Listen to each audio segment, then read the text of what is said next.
자, 그래서 불교의 수행의 공통 분모가 뭐라고 했죠?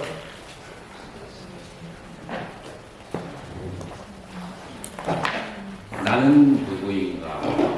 나는 무엇인가에 대한 질문이 불교의 공통적인 모든 학파의 관심사예요. 그리고 나라고 하는 것은 몸과 마음, 몸의 대상은 느낌, 마음의 대상은 생각, 그래서 참수, 법이라고 그렇게 했어요. 이게 불교의 전반적인 수행인데, 그러나 설치의 유구는 논리학이 발달됐어요.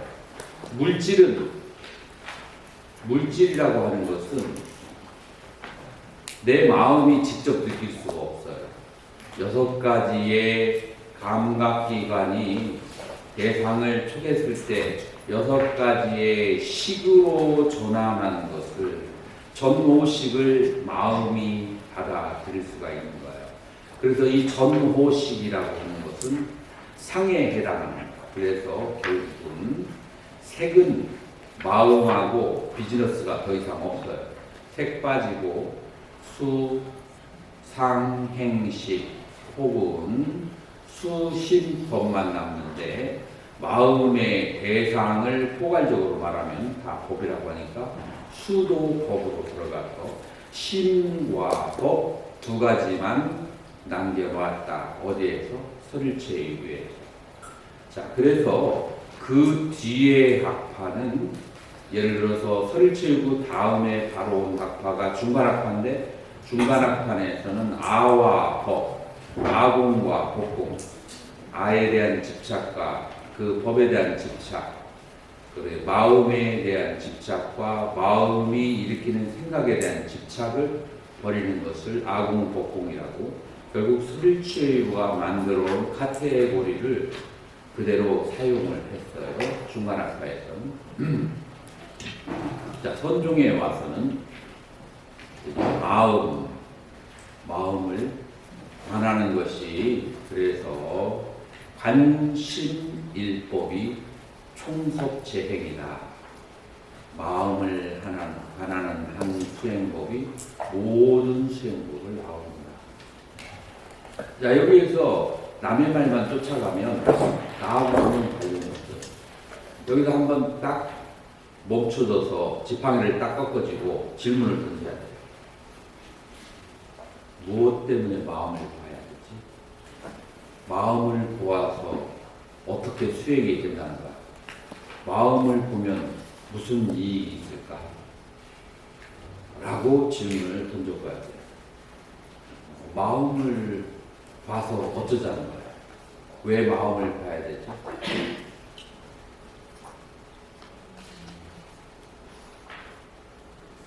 얘기해 보세요. 정효스님, 마음을 봐서 어쩌자는 거예요? 어떤 마음을 봐야 돼요?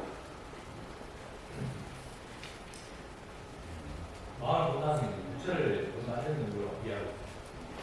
마음을 보는 것이 부처를 본다. 그리고 마음과 부처 사이에는 다리가 있어요. 그래서 일단 마음을 본다는 것이 무엇인지 정의를 내려놓고 그것이 부처를 보는 것이다라고 나가야 돼요. 그래서 여기에서 먼저 정리가 돼야 돼요. 마음을 본다는 것이 무엇을 보는 것인가? 이 마음은 어떤 마음인가? 자, 그러면 이제 하나씩 달마대사가 가이드를 주어요. 이 마음이 어떤 마음인가? 자, 첫 번째, 4대 오온이 개공하야.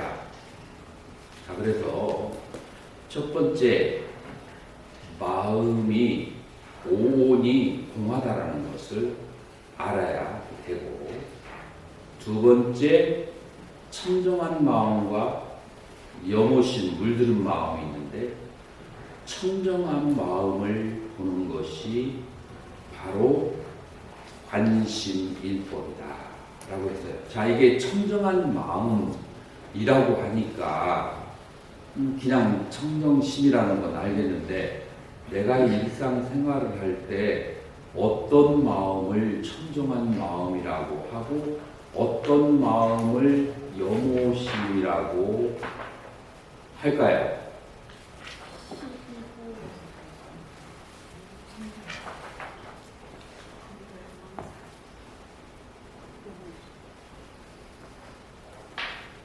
나는 계속 답을 듣고 싶은데, 정혁생.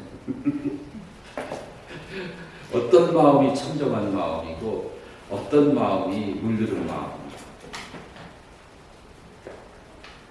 둘의 마음이 승리하는 마음이고 승리하는 마음이 물든 마음이라고 그렇게 있습니다. 여기서부터 갈래가 갈라지기 시작해요. 그렇게 이해할 수도 있어요. 그렇게 이해할 수도 있는데 그건 중간학파에서 보는 마음이고 유식학파에서 보는 마음은 그런 마음이 아니에요. 그래서 스님은 중간학파의 마음의 정의하고 유식학파의 마음의 정의를 그거를 두 개를 다 알아야 돼요. 그리고 관심론과 그 다음에 혈맥론에서 이 유식학파의 마음을 얘기하는지 중간학파의 마음을 얘기하는지 그걸 정확하게 알지 못하면 계속해서 삐끗어버릴 수 있어요. 중요할까요? 중요하지 않을까요? 스님이 대답을 중요해요? 중요하지 않아요? 중요할 것 같습니다. 중요할 것 같아요. 그러면 한번 시작해 보도록 하겠습니다. 자, 일반적으로 마음이라고 하는 것은 우리 불교에서 오온을 얘기를 해요. 오온을 얘기하는데 이 오온 가운데 수상행이 하나의 그룹이고 그리고 마우스 수상행이 하나의 그룹이고 그 다음에 식이 하나의 그룹이에요. 두 개가 각각 다른 거예요. 두 개가 다른데 이 수상행과 식은 동시에 일어나고 동시에 사라져요. 그냥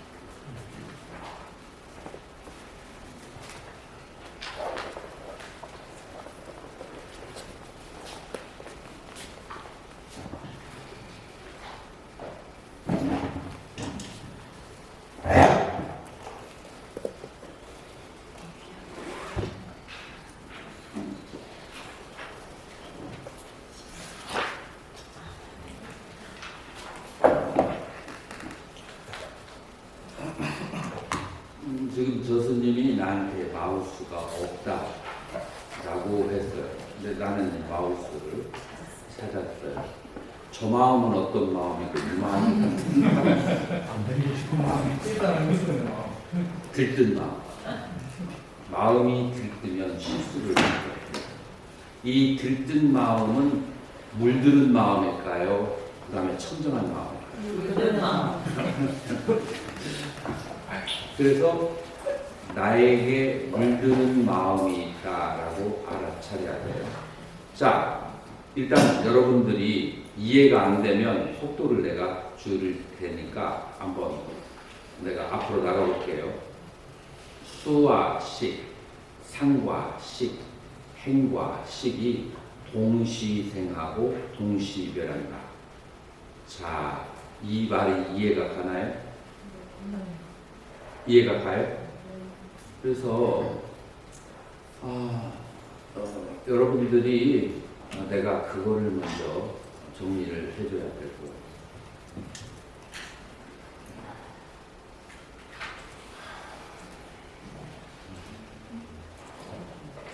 이게 여러분들이 조금 어려울 수도 있지만 이게 통과돼야 돼요.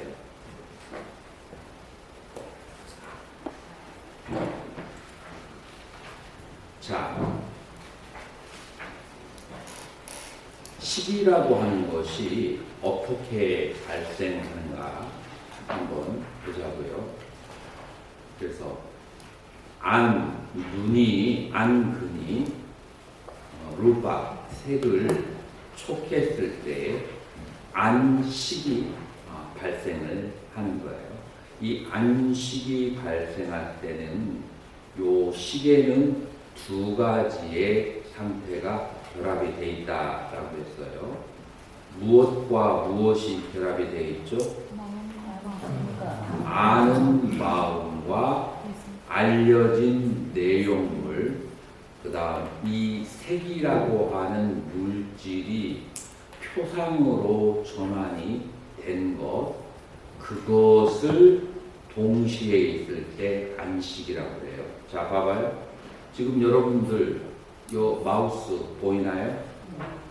자, 눈으로, 마음으로 이 바깥에 있는 물질을 볼 수 있을까요? 없을까요? 없어요. 이 마음은 이 표상으로 전환된 것만 받아들일 수가 있어요. 그래서 이 마우스를 눈으로 보고 눈에 있는 조리개 레티나에 의해서 표상을 받아들이게 되면 그 표상에 내 마음이 가 있으면 마우스에 표상이 생겨요.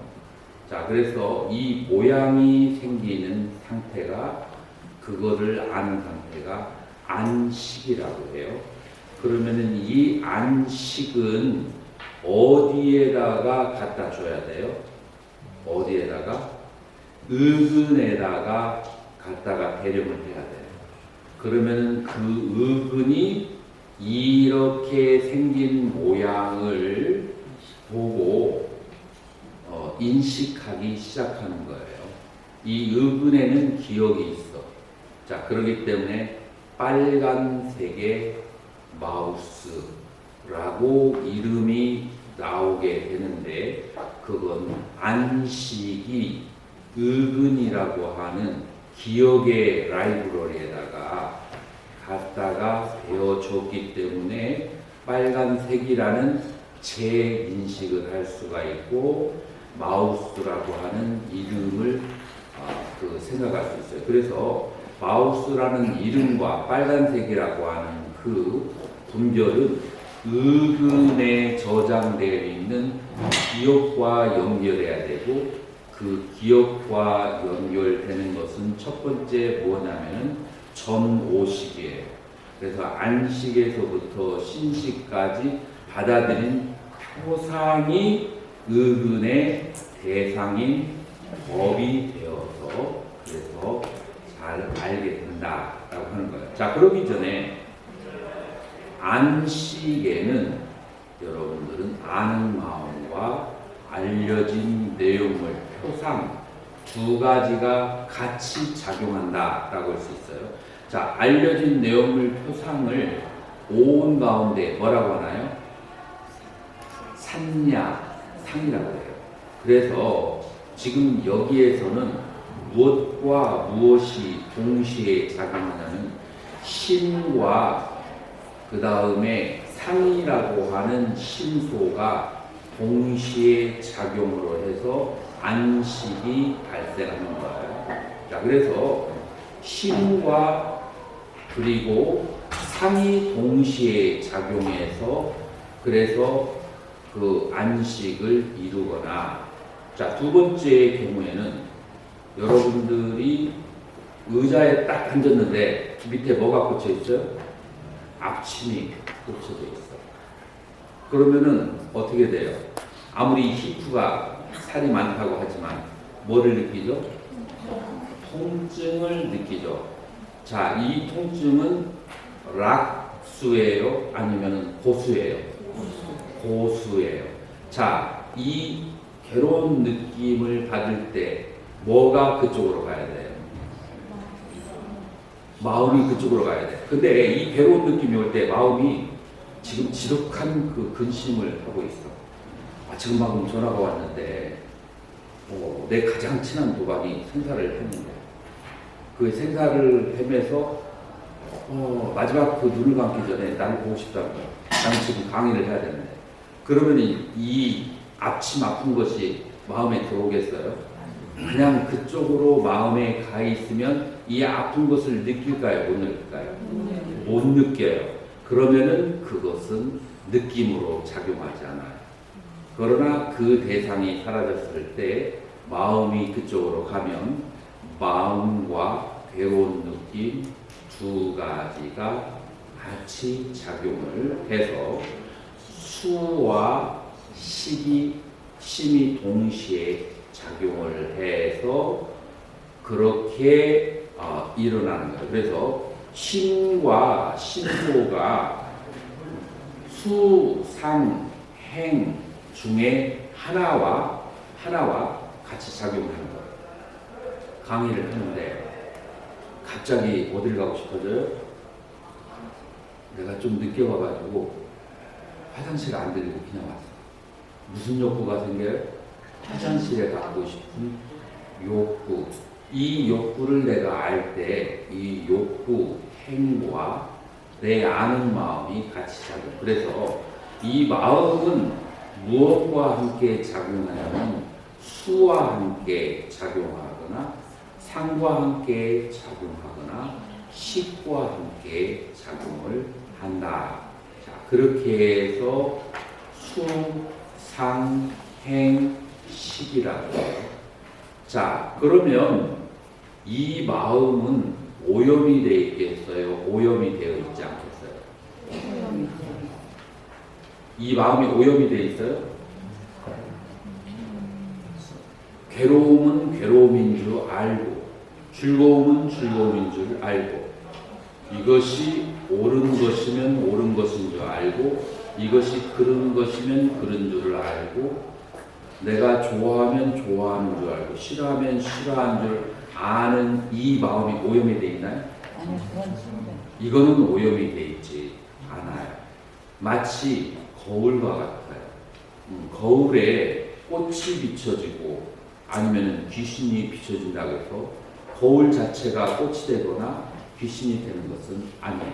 그래야 그래요. 자, 마찬가지로 이 아는 마음은 청정하고 그러면은 어떠한 마음이 청정하지 않아요? 수, 상, 행이라고 하는 고락과 그 다음에 시비와 호를 경험하는 심소가 청정하지 않아요. 자, 그러면은 여기까지 얘기를 하면 원효수님 어느 게 청정한 마음이고 어느 게 물들은 마음이에요? 지금 이 카테고리에서 봤을 때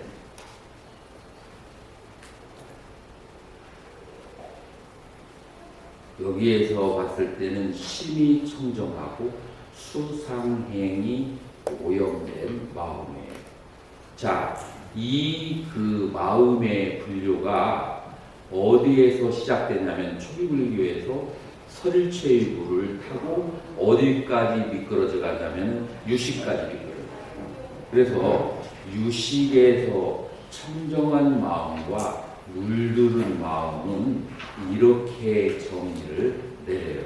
그래서 아는 마음을 보는 것을 그거를 청정한 마음이라고 해요. 자, 그러면은 달마 관심론과 달마 혈맹론에서는 그 중간학파의 불생불멸을 말하는지 혹은 이 유식학파의 청정한 마음을 말하는지 한번 읽어보고 비교를 해볼 필요가 있을까요? 없을까요? 비교를 해볼 필요가 있어요. 여기서 한 가지 더 얘기하자면 이 아는 마음과 그 다음에 물들은 마음, 이 심과 심소는 이 아는 마음은 항상 대상과 함께 일어나고 대상과 함께 소멸하는 생멸하는 마음이에요. 자, 다시 말해서 무상한 마음이에요. 그래서 생멸하기 때문에 무상하고 무상한 것은 조건행, 조건멸이기 때문에 실체가 없고, 실체가 없기 때문에 그걸 뭐라 그래요? 실체가 없기 때문에 공하다고 해요. 자, 그러면 아까 스님이 얘기하는 불생불멸이 이 공을 얘기하나요? 조금 뉘앙스가 좀 달랐던 것 같아요. 그죠? 자, 그래서 일단은 몇 가지가 있는지 한번 잘 살펴보도록 하자고요. 자, 그래서 지금 유시가파에서 공이라고 하는 것은 이 생멸하는 것이 해체된 상태의 공을 얘기하는 거예요. 그렇다면 이것은 촛불교와 설체의 그 흐름을, 아비담마의 흐름을 그대로 유식에서는 이어가고 있다라고 말할 수가 있어요. 자, 그러면은 한번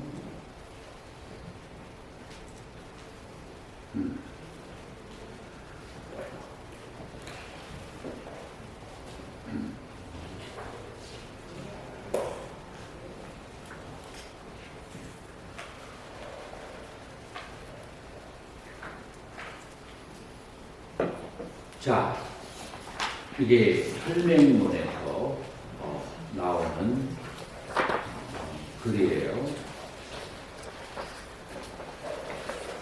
3개가 공기하여 공귀일심한다. 3개가 여러 가지가 복잡한 연기를 통해서 일어났지만 그러나 마지막 돌아가는 것은 한 마음이다. 전불과 후불이 이심전심하며 분립 문자이라. 그래서 과거에 있는 부처가 뒤에 있는 부처가에게 마음과 마음으로 전하며 마음으로 마음에 전하며 이 자리에 문자를 세울 수가 없다라고 얘기했어요. 그래서 이 일심에는 문자를 세울 수가 없다라고 첫 번째 정의가 나와요. 문왈 물어 말하되 약 불림 문자이어거든. 만약에 문자를 세우지 않는다면 이하이심, 그러면 어떻게 마음을 알 수가 있습니까? 마음을 살 수, 여기에 번역은 무엇으로 마음을 삼느냐라고 하는데, 문맥상 문자를 세우지 않는다면 어떻게 마음을 알아낼 수가 있습니까? 어떻게 마음을 표현할 수가 있습니까? 예, 그런 의미가 되겠죠.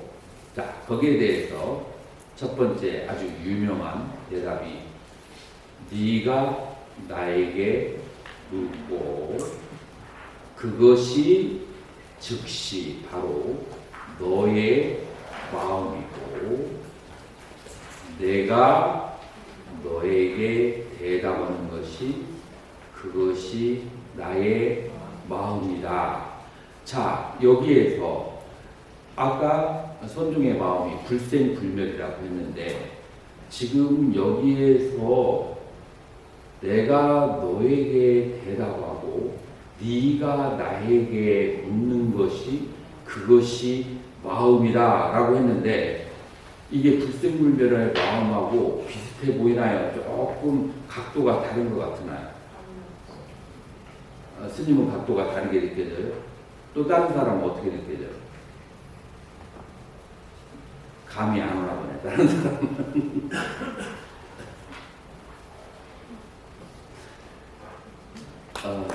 감이 안 올까? 도관사님.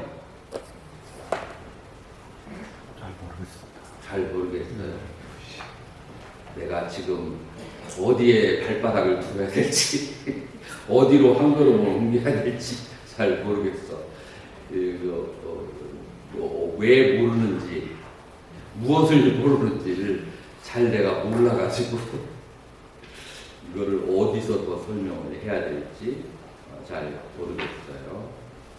자, 한번 생각해 보세요. 도관스님,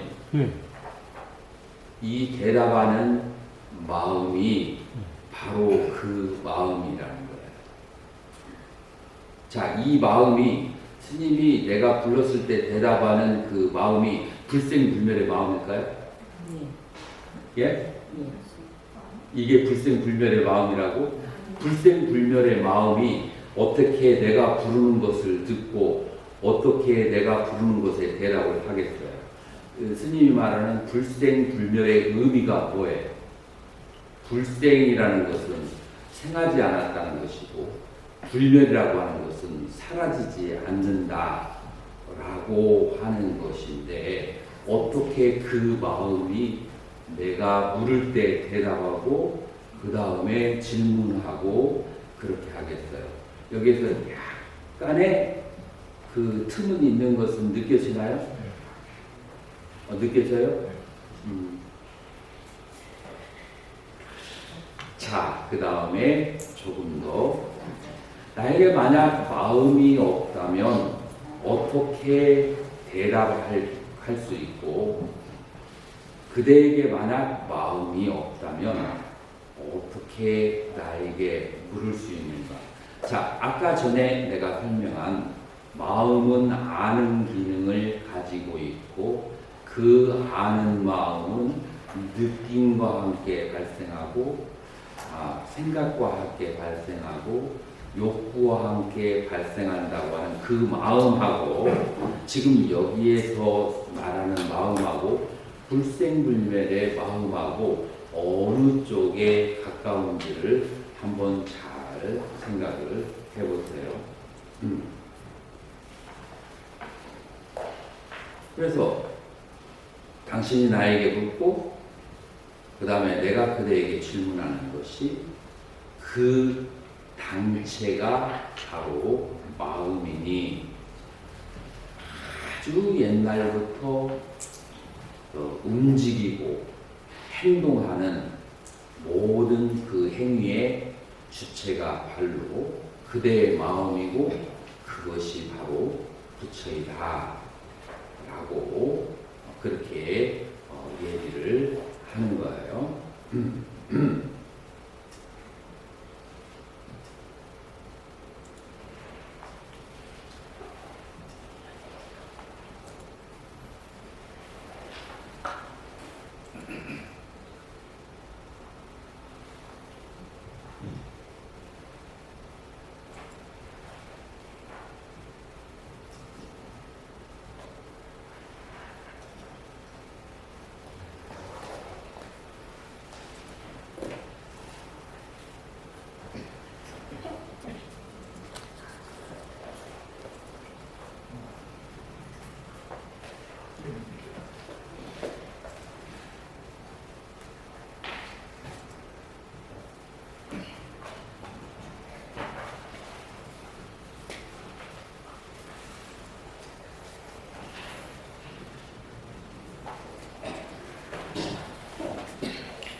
자, 그 다음에 또 다른 표현이 있는데 그 다른 표현은 뭐냐면은 이거는 관심론에서 나오는 내용인데 관심론에서는 일체시의 행주자와 어묵론에서 일으키는 작용하는 그 마음이란 무엇인가에 대해서 관심론에서 그런 내용이 나와요. 자, 그것은 뭘 말하냐면은 사람이 죽고 나면 죽은 후에 어떤 현상이 벌어지는가? 귀로 소리를 듣거나 눈으로 보거나 아니면 코로 향기를 맡거나 입으로 맛을 볼 수가 있는가?